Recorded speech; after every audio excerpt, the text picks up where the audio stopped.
وہ اندر داخل ہوا تو وہ بے ڈھنگے انداز میں سو رہی تھی اور اپنے کوٹ کے بٹن کھولتا ہوا اس کی جانب بڑھا۔ عائشہ کی جاڑی نیچے کو ڈھلکی ہوئی تھی اور اسے بستر کے کنارے سے تھوڑا سا آگے کھینچتا ہوا اپنے مقتول چچا کے خیال سے مغلوب ہوا اور اس کے اندر شرارے پھوٹنے لگے۔ وہ خود پر قابو پاتے ہوئے پیچھے ہٹا اور واش روم میں بند ہو چکا تھا۔ تھوڑی دیر کے بعد جب وہ نکلا تو عائشہ اسی حالت میں بے نیاز سو رہی تھی۔ توبہ ہے، اس لڑکی کو تو سونا بھی نہیں آتا، اچھے ہاتھ سے بندے کا ایمان خراب کر دے۔ اور اس کی کرتی سے اس کا پیٹ نظر آ رہا تھا۔ دیکھ کر وہ خود سے بڑبڑاتا ہوا اپنے بال لیے خشک کر رہا تھا۔ خشک کرنے لگا، تھوڑا سا کسمسا آیا تو اس کے سنہری بالوں کی لٹ اس کے چہرے کا طواف کرنے لگی تھی۔ یہ منظر دیکھ کر احمد کے دل میں ایک ہنگامہ سا برپا ہوا تھا۔ 15 سال کی ہونے کے باوجود مکمل حسن رکھتی تھی جو کسی کا بھی دل ڈگمگا سکتا تھا۔ وہ تو پھر اس کا شوہر تھا۔ بال خشک کر کے اس کی جانب آیا اور اسے سیدھا لٹایا تاکہ وہ گر نہ جائے، اور وہ تو گرتے ہی عائشہ کرنٹ کھا کر بیدار ہوئی تھی۔ آپ کون ہیں؟ وہ ڈر کر پیچھے ہٹتے ہوئے بولی تھی۔ احمد کا دل چاہا کہ اپنا سر پیٹ لے، جسے اپنے شوہر کا ہی نہیں پتا۔ وہی ہوں جس کے ساتھ تمہارا ابھی نکاح ہوا ہے، تمہارا شوہر، وہ چبا چبا کر کہہ رہا تھا۔ اور اوہ، آپ ہیں؟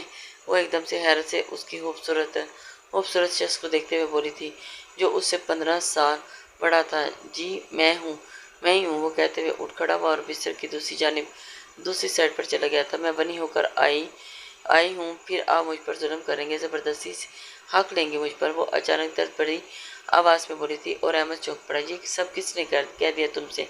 وہ بھویں اچکاتے ہوئے پوچھنے لگا تھا۔ بھلا وہ اس 15 سال کی لڑکی سے اپنا حق کیسے لے سکتا تھا جسے شادی کا مطلب تک نہیں پتا تھا، معلوم نہ تھا؟ نکاح کے وقت بھی کچھ لڑکیاں ایسے ہی بول رہی تھی کہ وہ بنی ہو کر جاتی ہیں اور اس کا شوہر اس پر ظلم کرتا ہے اور اپنا حق وصول کرتا ہے۔ وہ خاموشی سے سر جھکائے بولی تھی، اور احمد کا تجسس بڑا تھا۔ اور وہ کیا کہتی؟ اسے تو خود بھی بہت سوال کرتے ہوئے اس کی جانب دیکھنے لگی تھی۔ اس کی معصومیت سے متاثر ہوا تھا اور اسے کہنے لگا، کیا ہو گیا؟ اور کہتی تھی کہ تم ہمت مت ہارنا، ہمت سے کام لینا، اس سب میں بہت درد ہوتا ہے۔ وہ روحان سے ہو کر بولی تھی اور احمد کو جھٹکا سا لگا تھا۔ وہ یہ سب خواب میں بھی نہیں سوچ سکتا تھا کہ وہ خود ونی کی رسم کے خلاف تھا، قتل کے بدلے قتل چاہتا تھا، مگر گاؤں کے رسموں کے آگے مجبور اور بے بس تھا۔ ادھر آؤ میرے پاس۔ وہ اچانک اسے اپنے پاس بلا چکا تھا۔ عائشہ نے سر اٹھا کر دیکھا، تھوڑا جھجکتے ہوئے اس کے قریب ہوئی تھی۔ کون سی کلاس میں ہو تم؟ وہ اس کی جانب بڑھتے ہوئے اس نے اگلا سوال کیا تھا تو عائشہ اس کی جانب اس کو دیکھنے لگی۔ میں 8ویں جماعت میں پڑھتی ہوں، اس نے معصومیت سے اس کی بات سن کر اس کی جانب دیکھا تھا۔ احمد نے یکدم اس کے بازو کو کھینچ کر مزید اپنی جانب کھینچا اور کہا۔ عائشہ کا دل اچھل کر حلق میں آ گیا تھا۔ میرے قریب ہو کر بیٹھو تاکہ تمہیں مجھ سے ڈر نہ لگے اور مجھے تمہیں سمجھنے میں مدد ملے۔ اس کے لہجے میں نرمی تھی۔ عائشہ کا دل بڑی مشکل سے سنبھلا تھا، ورنہ وہ تو سمجھی تھی کہ شاید وہ اپنا حق لینے لگا ہے۔ آپ مجھ پر ظلم نہیں کریں گے نا، اور نہ ہی اپنا حق لیں گے نا؟ وہ معصومیت سے بولی تھی۔ احمد کو وہ سیدھا اپنے دل میں اترتی ہوئی محسوس ہوئی تھی۔ اس نے آگے بڑھ کر اس کا سر اپنے سینے سے لگایا تھا اور عائشہ کا ننھا سا دل بڑی شدت سے دھڑکا تھا۔ نہیں، اپنی چھوٹی سی بیوی پر کوئی ظلم اور زبردستی نہیں کروں گا، وہ محبت سے بولتا ہوا اسے حیران کر گیا تھا۔ سچ میں؟ وہ پھر اس کے سینے سے منہ نکالتے ہوئے یقین دہانی کرنے لگی تھی۔ احمد کا دل کیا کہ بے اختیار ہو۔ ہاں سچ میں، کہتے ہوئے اس نے عائشہ کی روشن پیشانی پر اپنے لب رکھے تھے۔ وہ جی جان سے کہہ رہی تھی، مجھ سے ڈرنے کی ضرورت نہیں ہے، میں دوسرے جیسا نہیں ہوں۔ اور اس کا چہرہ تھام کر اسے آرام دہ بنانے لگا۔ عائشہ کا جسم آہستہ آہستہ کانپنا بند ہوا۔ چلو اب سو جاؤ، مجھے بھی نیند آ رہی ہے، اسے اپنے حصار سے آزاد کرتے ہوئے بولا تھا۔ عائشہ اپنی جگہ پر پرسکون ہو کر آنکھیں بند کر گئی تھی۔ عائشہ یہ کپڑے کیوں نہیں بدلے؟ چپ کیوں ہو؟ اس نے اس کے جوڑے کی جانب دیکھ کر کہا تھا، اور عائشہ نے آنکھیں کھولی۔ چپ رہی ہوں، سوچ رہی ہوں کہ لیکن میرے پاس کوئی سوٹ ہی نہیں، کیا کروں؟ وہ پھر منہ بنا کر بولی اور وہ الماری کی جانب بڑھا اور اس میں سے اپنی ایک ٹراؤزر اور شرٹ نکال کر اسے تھما دی تھی۔ آج رات گزارا کر لو، کل تمہارے سارے کپڑے آ جائیں گے، لا دوں گا۔ وہ بات کرتے ہوئے واپس وارڈروب کی جانب بڑھا تھا۔ بڑھ گئی اور وہ ایک نئے امتحان میں پھنس چکی تھی۔ اس کے بال کرتی کی زپ میں اٹک کر رہ گئے تھے جو نکل نہیں رہے تھے، اور وہ ایک کوشش کر کے تھک چکی تھی۔ اسے زیادہ وقت لگتا دیکھ کر تو احمد دوبارہ سے اس سے پوچھ چکا تھا۔ احمد بھی پریشان ہو گیا تھا کہ اتنا وقت کیسے لگ سکتا ہے۔ عائشہ تم ٹھیک تو ہو نا؟ اتنا ٹائم کیوں لگا دیا؟ بتاؤ مجھے۔ شاباش، اس نے آواز دی۔ وہ بے بسی سے لب کتراتے ہوئے دروازے تک آئی تھی۔ یہ زپ کھول دے، بال اس میں اٹک گئے ہیں، وہ اپنی کمر اس کی جانب کرتے ہوئے بولی تھی، اور احمد اس کی شفاف کمر پر سیاہ سٹرپس اس کے حسن میں مزید اضافہ کر رہی تھی۔ احمد نے بمشکل ہی ہاتھ بڑھا کر اس کے بالوں کو زپ سے آزاد کیا تھا اور زپ کھول کر نیچے کو آ گئی تھی، اور عائشہ نے بمشکل اپنی کرتی کو مٹھی میں دبوچ کر رکھا، ورنہ وہ نیچے ہی ڈھلک جاتی۔ احمد کا دل دھڑکنے لگا تھا۔ ہو گیا، اب بدلو، وہ کہتے ہوئے بستر کی جانب بڑھ گیا تھا۔ وہ بدل کر کچھ دیر میں ہی باہر نکلی تھی۔ یہ لڑکی آج میرا امتحان لے کر ہی چھوڑے گی۔ اسے اپنی ٹراؤزر اور شرٹ میں دیکھ کر تو وہ مسپرائز ہو گیا تھا، اور پھر مسکراتے ہوئے بولا تھا، وہ سراپا حسن لگ رہی تھی اور اس کے اپنے جذبات پر بند باندھنا مشکل ہو گیا تھا، حالانکہ وہ نفس کا غلام نہیں تھا۔ عائشہ خاموشی سے سمٹ کر اس کے پہلو میں لیٹ کی تھی، اور اس نے بھی لائٹ آف کر کے آنکھوں پر ہاتھ رکھ لیا تھا۔ یہ رات اس کے لیے انتہائی مشکل تھی۔ وہ صبح جلدی اٹھنے کا عادی تھا اور اٹھ بیٹھا تھا، واش روم میں جا کر فریش ہوا تھا، اور باہر نکلتے ہی عائشہ کی طرف دیکھا تھا جو گہری نیند میں تھی۔ وہ چند لمحے اسے خاموشی سے دیکھتا رہا، اور اس کے چہرے پر پرسکون اور معصومیت تھی۔ قریب جا کر نرمی سے اس کا کندھا ہلایا۔ عائشہ اٹھ جاؤ، صبح ہو گئی ہے۔ اس کی آواز نہایت نرم تھی، جیسے کوئی کسی معصوم بچے کو جگا رہا ہو۔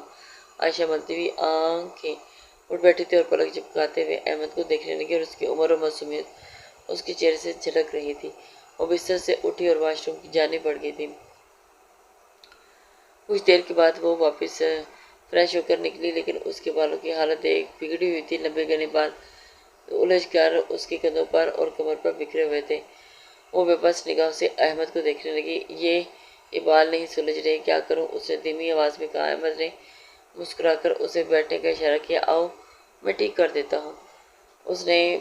عائشہ نے جھجکتے ہوئے کرسی پر بیٹھتے ہوئے اس کی طرف دیکھا۔ احمد نے پہلے تولیہ اٹھا کر اس کے بالوں سے ہلکی سی نمی کو خشک کیا تھا، اور پھر اس کے ہاتھ نرمی اور مہارت سے چل رہے تھے، اور پھر وہ آرام سے اس کے بالوں کو سلجھانے لگا۔ میرے آپ کے بال بہت خوبصورت ہیں عائشہ، لیکن یہ بہت محنت مانگتے ہیں، اس نے ہنستے ہوئے کہا تھا، اور عائشہ نے سر جھکا لیا۔ اس کے ہونٹوں پر ہلکی سی مسکراہٹ آ گئی تھی۔ احمد نے بڑی احتیاط سے بالوں کو سلجھایا تھا اور پھر انہیں خوبصورتی سے باندھ دیا تھا۔ بس اب بالکل بھی ہلنا نہیں، پرفیکٹ ہو۔ وہ پیچھے سے ہٹ کر اسے دیکھ رہا تھا اور اس کے چہرے کو دیکھنے لگا تھا۔ عائشہ نے آئینے میں خود کو دیکھا اور خوش ہو گئی تھی۔ تھینک یو سو مچ، وہ مسکرا کر بولی تھی۔ کوئی بات نہیں، احمد نے اسے کہا، اور کرنا سیکھا تھا، لیکن جب تک تمہیں ضرورت ہو میں مدد کر دیتا ہوں، احمد نے نرمی سے کہا تھا، اور اس کے چہرے پر اطمینان دیکھ کر وہ پھر سے مسکرا دیا۔ ابھی وہ دونوں فریش ہو کر کمرے سے باہر نکل رہے تھے کہ عائشہ کے چہرے پر جھجک نمایاں دکھ رہی تھی، اور اس کے قدم احمد کے ساتھ چلنے میں ہچکچاہٹ محسوس کر رہے تھے، لرز رہے تھے۔ وہ ہر قدم پر احمد کی طرف دیکھتی، جیسے ہی اس کی حفاظت اور اعتماد کی منتظر تھی، اور احمد اس کی طرف ہلکی سی مسکراہٹ اچھال رہا تھا، اور دیکھا جو اس کے خوف کو کچھ حد تک کم کر گئی، اور نیچے ڈائننگ ٹیبل پر سبھی کھانے پہ موجود تھے۔ جیسے ہی وہ دونوں اندر داخل ہوئے تو سب نے رابعہ کی نظریں عائشہ پر جا ٹھہری تھی اور ان کی پریشانی پر پل پڑے تھے۔ یہ کیا تماشا لگا رکھا ہے؟ احمد اس لڑکی کو کھانے کی میز پر کیوں لے کر آ گئے؟ احمد نے عائشہ کا ہاتھ اپنے ہاتھ میں مضبوطی سے تھام لیا تھا اور اپنی جگہ پر آ کر بیٹھ چکا تھا، اطمینان پر کھڑا ہوا۔ رابعہ، یہ آپ سے میری بیوی ہے، اور جہاں میں ہوں یہ بھی میرے ساتھ ہی ہوگی، اور یہ میرے برابر میں بیٹھے گی۔ رابعہ کا چہرہ غصے سے سرخ ہو گیا تھا۔ مت بولو کہ احمد، یہ لڑکی تمہارے چچا کے قاتل کی ہے، اور پورے ڈائننگ ہال میں خاموشی چھا گئی تھی۔ سب کی نظریں احمد اور رابعہ پر جم گئی تھی۔ عائشہ کے چہرے کا رنگ اڑ گیا تھا اور اس کے ہاتھ لرزنے لگے تھے۔ احمد نے گہری سانس لی اور رابعہ کی جانب دیکھا۔ یہ قاتل کی بیٹی ہے رابعہ، مگر یہ خود قاتل نہیں۔ اس کے باپ کے گناہوں کا حساب اسے نہیں لیا جائے گا۔ احمد کی آواز میں اتنا اعتماد اور سختی تھی کہ حال میں موجود ہر شخص حیرت زدہ رہ گیا تھا، جیسے کسی نے ان پر سکتہ طاری کر دیا ہو۔ سب کی آنکھیں احمد پر جم گئی تھی۔ رابعہ کی آنکھوں میں بے یقینی تھی، جیسے انہیں یقین نہ آ رہا ہو کہ احمد ان کی بات کا اس طرح جواب دے سکتے ہیں۔ پاس کھڑی عائشہ خوفزدہ ہو گئی تھی۔ تم پریشان کیوں ہو عائشہ؟ میں تمہارے ساتھ ہوں۔ لیکن بحث کا ماحول اس قدر بوجھ ہو چکا تھا کہ عائشہ کھڑے رہنا محال ہو گیا تھا۔ وہ کانپتے ہوئے اس کے ساتھ کھڑے رہنے کی کوشش کرنے لگی تھی، لیکن ہر طرف نظریں اسے ہی چھلنی کر رہی تھی۔ آؤ اوپر چلتے ہیں، وہ اس کی حالت دیکھتے ہوئے بولا تھا۔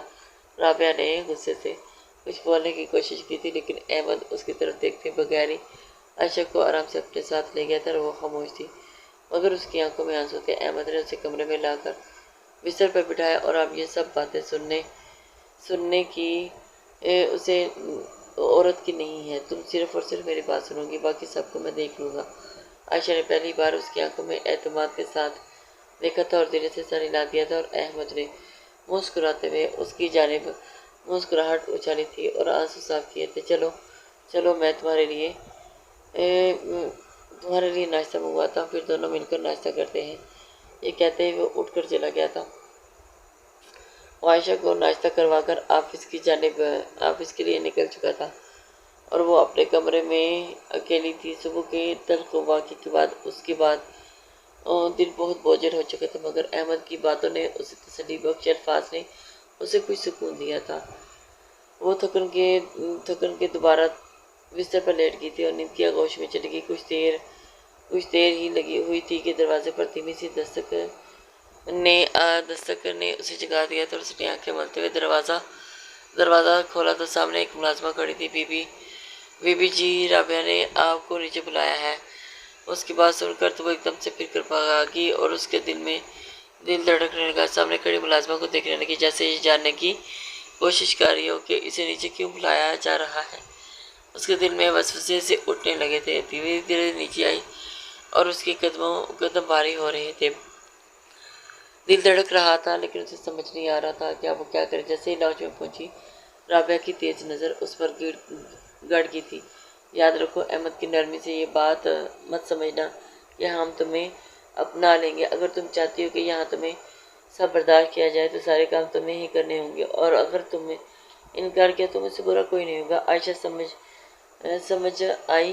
عائشہ نے بمشکل اپنی ہمت جمع کر کے سر جھکا کر ہلکے سے ہلا دیا اور اس کی آنکھوں میں خوف تھا اور دل میں بے بسی سے بھرا ہوا تھا۔ رابعہ نے اشارہ کیا، اچھا اب جا کر ساری حویلی کے سارے کپڑے دھو دو۔ اسے ایک اور دھچکا لگا۔ اسے تو ان کاموں کا بالکل بھی تجربہ نہیں تھا، مگر وہ کچھ بولنے کی ہمت نہ کر سکی اور سر جھکا کر اس کی جانب رابعہ کے حکم پر چل پڑی تھی۔ ملازمہ اسے واشنگ ایریا میں لے گئی تھی، جہاں کپڑوں کا ڈھیر پڑا ہوا تھا، اور کپڑے دیکھ کر تو عائشہ کی آنکھیں پھٹی کی پھٹی رہ گئی تھی۔ یہ سب دھونا ہے بی بی جی، کسی کی مدد نہیں لینی، ورنہ رابعہ برا پیش آئیں گی، اور یہ کہہ کر وہ واپس باہر چلی گئی تھی۔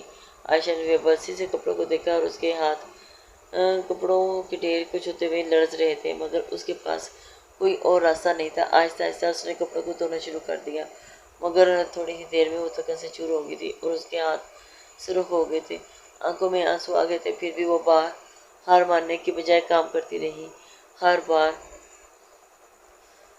ہر کپڑا اس کے لیے ایک نئی آزمائش تھا اور اسے سمجھ نہیں آ رہی تھی کہ وہ کیا کرے۔ وہ بس آرام سے دل میں صبر کرتے ہوئے کپڑے دھوتی گئی تھی، اور دل ہی دل میں وہ سوچتی رہ گئی تھی کہ احمد کے ساتھ کیا بات کرے۔ شام کے گہرے سائے ہو چکے تھے جب احمد آفس سے حویلی واپس آیا تھا۔ جیسے ہی وہ کمرے میں داخل ہوا، سامنے کا منظر دیکھ کر اس کے قدم رک گئے۔ عائشہ بستر پر بیٹھی ہوئی تھی اور اس کا چہرہ سرخ تھا اور اس کی آنکھوں سے بے تحاشا آنسو بہہ رہے تھے۔ وہ اتنی معصوم لگ رہی تھی کہ احمد کا دل تڑپ اٹھا۔ وہ تیزی سے اس کے قریب آیا اور عائشہ، کیا ہوا میری جان، کیوں اس طرح رو رہی ہو؟ عائشہ نے اپنے آنسو صاف کرنے کی کوشش کی تھی، مگر اس کی لرزتی ہوئی آواز اور نم آنکھیں اسے لرزا چکی تھی اور اس کا دل بیٹھ چکا تھا، مزید بے بس ظاہر کر رہی تھی۔ اسے سمجھ نہیں آ رہا تھا کہ وہ کیا ہوا۔ وہ یکدم احمد کے گلے لگ گئی تھی اور سسکیاں لینے لگی۔ میں بولی کہ آج مجھے رابعہ نے آج مجھے رابعہ نے نیچے بلایا تھا اور یہ سارے کپڑے دلوائے۔ میں بہت تھک چکی ہوں، میری کمر میں بہت درد کر رہی ہے۔ یہ سن کر تو اس کے اندر غصے کی ایک لہر اٹھی تھی، مگر وہ عائشہ کے سامنے خود پر قابو پا گیا تھا۔ اس نے عائشہ کو اپنے بازو میں بھر لیا۔ چلو لیٹو، میں تمہاری کمر دباتا ہوں، کچھ نہیں ہوا، تم ٹھیک ہو جاؤ گی۔ نہیں نہیں، یہ آپ کیا کہہ رہے ہیں؟ اس نے فوراً سے انکار کیا تھا۔ چپ چاپ لیٹ جاؤ عائشہ، یہ میرا حکم ہے، وہ تھوڑی سختی سے بولا تھا۔ عائشہ بے بس ہو کر لیٹ گئی تھی اور احمد نے ہلکے ہاتھوں سے اس کی کمر دبانا شروع کی تھی۔ اس کے ہاتھ اتنی نرمی سے حرکت کر رہے تھے کہ اس نے اس کے کندھوں، بازوؤں اور ننھے جسم کے ہر حصے کو اس طرح دبا کر سکون دیا تھا کہ عائشہ کے چہرے پر آہستہ آہستہ سکون کے آثار ظاہر ہونے لگے۔ آپ کو یہ سب کرنے کی ضرورت نہیں تھی، وہ نم آنکھوں سے نم ہوتے ہوئے سرخ پڑتے ہوئے چہرے کے ساتھ بولی تھی۔ تم میری ذمہ داری ہو عائشہ، تمہارا ہر دکھ میرا ہے اور تمہاری ہر تھکن میری ہے۔ اس کے بعد عائشہ کے ہونٹوں پر ہلکی سی مسکراہٹ آ گئی تھی اور وہ آہستہ آہستہ نیند کی آغوش میں چلی گئی۔ احمد نے اس کے چہرے کو پیار سے دیکھا تھا اور اس کی پیشانی پر ایک نرم بوسہ دیا تھا اور اس کا کمر درست کر کے خاموشی سے اٹھ کر وہ کمرے سے باہر نکل گیا تھا اور وہ قدموں کے ساتھ رابعہ کے کمرے کی طرف چل دیا تھا اور اسے رابعہ بیگم بڑھ چکا تھا اور اس کا چہرہ غصے سے سرخ تھا۔ اسے خود بھی نہیں پتا تھا کہ وہ اس کے ساتھ کیا کرنے والا ہے اور آنکھوں میں غیر معمولی سنجیدگی تھی اور سختی تھی۔ جیسے ہی وہ رابعہ بیگم کے کمرے میں گیا اور اس نے کمرے میں قدم رکھا، وہاں ابو اور ان کے یاسر اور دوسرے بزرگ گہری گفتگو میں تھے۔ احمد نے سیدھا رابعہ کی طرف دیکھا تھا۔ رابعہ، آپ نے عائشہ سے پوری حویلی کے کپڑے کیوں دلوائے؟ کیا گھر کے باقی ملازم ختم ہو گئے تھے؟ اس کی آواز میں غصہ تھا۔ رابعہ جو سکون سے بیٹھی تھی، اس کے سوال اور لہجے پر فوراً چونک گئی تھی اور اس کے چہرے پر غصہ ابھر آیا تھا۔ احمد، یہ کس طرح کا لہجہ ہے؟ کیا تم اب اس طرح سے بات کرو گے؟ جب سے وہ لڑکی اس گھر میں آئی ہے، تمہاری تو زبان اور رویہ دونوں ہی بدل گئے ہیں۔ بھول گئے ہو کہ ہم تمہارے بڑے ہیں؟ رابعہ نے اسے یاد دلانے کی کوشش کی تھی۔ اسے سکھا تھا، رابعہ مجھے معاف کیجیے، لیکن میری بیوی کی بات ہے اور وہ اس گھر میں جیسے بھی آئی ہے، چاہے بنی ہو کر آئی ہے چاہے یا میری مرضی سے، لیکن اب وہ میری عزت ہے۔ میں نہیں چاہتا کہ کوئی بھی ملازمہ جیسا سمجھ کر اس کے ساتھ زیادتی کرے۔ اور اپنے غصے کو پی کر نہایت تحمل سے بولا تھا، میں اس گھر کے کام ملازموں سے کرواؤں گا اور عائشہ سے نہیں۔ میں اپنی بیوی کی عزت اور سکون پر کوئی سمجھوتا نہیں کروں گا۔ اس کی بات پر کمرے میں سناٹا چھا گیا۔ ابو جان اور باقی بزرگ حیرت سے احمد کو دیکھ رہے تھے۔ رابعہ کا غصے سے کانپتا ہوا چہرہ اس کی خاموشی کا گواہ بن چکا تھا۔ احمد نے ایک نظر سب پر ڈالی اور پھر واپس اپنے کمرے کی جانب بڑھ گیا تھا۔ مضبوط قدموں کے ساتھ کمرے سے باہر نکل گیا اور پھر سب ایک دوسرے کی طرف دیکھنے لگے تھے۔ اپنے پیچھے سے ایک بھاری خاموشی چھوڑ گیا تھا۔ احمد کو اندازہ نہیں تھا اور رات کا وقت تھا۔ ڈائننگ ہال میں دسترخوان سجایا جا چکا تھا۔ رابعہ اور باقی گھر والے اپنی نشست سنبھال چکے تھے، مگر احمد اور عائشہ غائب تھے۔ رابعہ نے ارد گرد دیکھتے ہوئے ملازمہ کو بلایا اور پھر احمد کا آیا۔ اس لڑکی نے کھانا وقت ڈائننگ ٹیبل پر آنا کیوں پسند نہیں کیا؟ رابعہ نے پوچھا۔ رابعہ وہ اپنے کمرے میں کھانا کھا رہی ہیں، ملازمہ نے ادب سے کہا۔ یہ سن کر رابعہ کا چہرہ سرخ ہو گیا۔ جا کر احمد سے کہو کہ فوراً نیچے آئے اور ڈائننگ ٹیبل پر کھانا کھائے، حویلی کے اصول نہیں بدلتے، وہ غصے سے بولی تھی اور ملازمہ سر ہلاتی ہوئی فوراً ان کے کمرے کی طرف چل دی۔ کمرے کے اندر احمد اور عائشہ سکون سے بیٹھے ہوئے تھے۔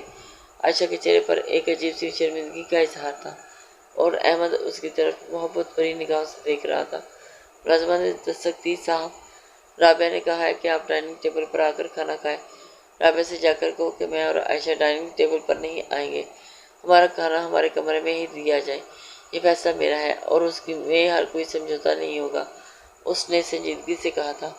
ملازمہ سے واپس چلی گئی، یہ کہہ کر دروازہ بند کر دیا۔ ملازمہ سہمے سے انداز میں واپس آ گئی تھی، سر ہلاتی ہوئی واپس چلی گئی تھی۔ ملازمہ کو اندازہ ہی نہیں تھا، رابعہ کو یہ پیغام دے دیا تھا۔ رابعہ جو پہلے ہی غصے میں تھی، یہ سن کر مزید بھڑک اٹھی تھی۔ اسے اندازہ نہیں تھا کہ احمد اس کے ساتھ ایسا رویہ اختیار کرے گا۔ ان کے چہرے کی سختی اور نگاہوں کی چمک خوفناک ہو گئی تھی اور انہوں نے غصے سے میز پر پڑے ہوئے کھانے کو اچھال دیا تھا۔ ہاتھ مارا تھا۔ یہ لڑکی احمد کو ہم دور سے مارنے کی کوشش کر رہی ہے، یہ سب اسی کی اثرات ہیں۔ رابعہ کا دماغ نفرت اور غصے سے بھر چکا تھا، اور پھر اس کے دل میں عائشہ کے لیے مزید ترش خیالات جنم لینے لگے تھے۔ عائشہ جو اپنی معصومیت میں احمد کی محبت میں مطمئن تھی، اس بات سے بے خبر تھی کہ رابعہ کے دل میں اس کے خلاف نفرت کی آگ بڑھ چکی ہے۔ صبح کا وقت تھا اور احمد معمول کے مطابق آفس کے لیے روانہ ہو چکا تھا، اور عائشہ اپنے کمرے میں بستر پر بیٹھی موبائل پر فون کارٹون دیکھنے لگی۔ اسے نیا موبائل احمد نے لا کر دیا تھا تاکہ وہ اپنی دنیا میں مست اور خوش رہے اور خویلی کی سختی سے دور رہ سکے۔ رابعہ جو پہلے ہی احمد کی محبت اور عائشہ کی موجودگی سے بڑھ کر رہی تھی، اور دل میں محبت کے طوفان ہی کمرے میں آ گئی۔ جب انہوں نے عائشہ کو اس بے فکری سے موبائل پر اڑتے ہوئے دیکھا تو اس کی برداشت کا بندھن ٹوٹ گیا۔ وہ غصے سے کمرے میں آئی اور جھٹکے میں عائشہ کے ہاتھ سے موبائل چھین کر دیوار پر دے مارا۔ موبائل دیوار سے ٹکرا کر چکنا چور ہو گیا، اور عائشہ نے خوفزدہ نگاہوں سے رابعہ کی طرف دیکھا۔ اس سے پہلے کہ وہ کچھ کہہ سکتی، رابعہ نے ایک زوردار تھپڑ اس کے منہ پر دے مارا تھا۔ رابعہ کی شدت سے عائشہ کا سر دیوار سے جا ٹکرایا تھا، اور اس کی درد بڑی چیخ اٹھی تھی۔ تمہاری یہ جرأت کہ تم میرے ہی خلاف، ہمارے اصول کے خلاف جاؤ، احمد کو، ہمارے گھر کے سارے خلاف بھڑکا رہی ہو۔ اپنی عمر اور حیثیت دیکھو، کس نے کہا تھا کہ تم ہماری شکایت کرو؟ ان کے خلاف در دیوار ہل گئے تھے۔ عائشہ جو دیوار کے ساتھ سہمی کھڑی تھی، وہ مشکل بولی، رابعہ میں نے کوئی شکایت نہیں کی تھی، لیکن اس کی بات مکمل ہونے سے پہلے رابعہ نے ایک اور تھپڑ اس کے منہ پر دے مارا۔